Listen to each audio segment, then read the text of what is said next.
भारत में इन दिनों मस्जिदों और दरगाहों को लेकर विवाद बढ़ते जा रहे हैं, जो सामाजिक और धार्मिक सद्भाव को प्रभावित कर रहे हैं। हाल ही में संभल जामा मस्जिद के सर्वे को लेकर विवाद ने तूल पकड़ा था और अब अजमेर दरगाह के मसले ने भी ध्यान आकर्षित किया है।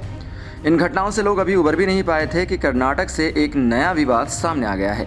कर्नाटक के बीदर जिले स्थित पीर पाशा बांग्ला दरगाह को लेकर भारतीय जनता पार्टी के विधायक बसन गौड़ा ने एक बयान दे दिया, जो राजनीतिक और धार्मिक परिप्रेक्ष्य में खासा चर्चित हो गया है।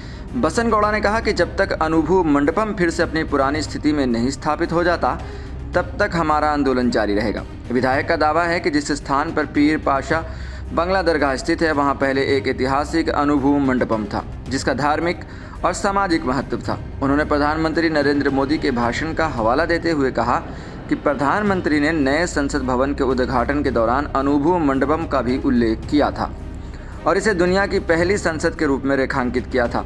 अनुभू मंडपम का निर्माण 12वीं शताब्दी में प्रसिद्ध संत भगवान बसवेश्वर द्वारा किया गया था। इसे समाज में समानता और समरसता की भावना को बढ़ावा देने के लिए स्थापित किया गया था। इस मंडपम में पुरुषों और महिलाओं को समान अधिकार प्राप्त थे और यहाँ लिंग, जाति या व्यवसाय के आधार पर किसी प्रकार का भेदभाव नहीं होता था। इसे एक सामाजिक और धार्मिक केंद्र के रूप में देखा जाना चाहिए, जहाँ सभी लोग बिना किसी भेदभाव के एकत्रित हो सकते हैं। गौरतलब है कि 2021 में तत्कालीन मुख्यमंत्री BS येदियुरप्पा ने भी इस अनुभू मंडपम को फिर से स्थापित करने के लिए 500 करोड़ रुपए की लागत से एक आधुनिक संस्करण की नींव रखी थी।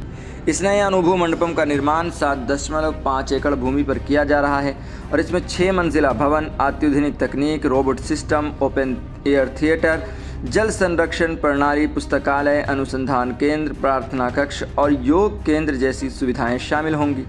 हालांकि बीजेपी विधायक का बयान और पीर पाशा बांग्ला दरगाह के खिलाफ हिंदुत्व नेताओं का विरोध कुछ धार्मिक और सांस्कृतिक विवादों को जन्म दे रहा है। इन नेताओं का कहना है कि पीर पाशा बांग्ला दरगाह की जगह पर अनुभू मंडपम का पुनः निर्माण होना चाहिए, ताकि यह ऐतिहासिक और सांस्कृतिक धरोहर को सही रूप में पुनः स्थापित किया जा सके। इस विचारधारा के समर्थक ये मानते हैं कि यह स्थान धार्मिक समानता और सामाजिक समरसता के प्रतीक के रूप में सामने आएगा, जैसा कि 12वीं शताब्दी में बसवेश्वर ने इसकी स्थापना के समय किया था। इस परिदृश्य में कई आलोचकों का मानना है कि ऐसे विवाद न केवल धार्मिक धरोहर के संरक्षण को प्रभावित कर रहे हैं, बल्कि समाज में नफरत और तनाव भी पैदा कर सकते हैं।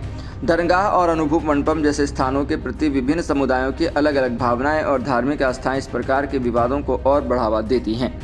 ऐसे में ज़रूरी है कि इस प्रकार के मुद्दों पर सांस्कृतिक, ऐतिहासिक और धार्मिक संवेदनाओं का सम्मान करते हुए सामूहिक संवाद और समझदारी से हल निकाला जाना चाहिए। वहीं इसके बजाय जब इन विवादों को राजनीतिक और धार्मिक दृष्टिकोण का बढ़ावा दिया जा रहा है, तो ये समाज में विभाजन और असहमति को बढ़ावा देता है, ऐसा कुछ लोगों का मानना है। वहीं कुछ लोगों का मानना है कि जो हमारे साझा इतिहास और सांस्कृतिक धरोहर को नुकसान पहुंचा सकता है।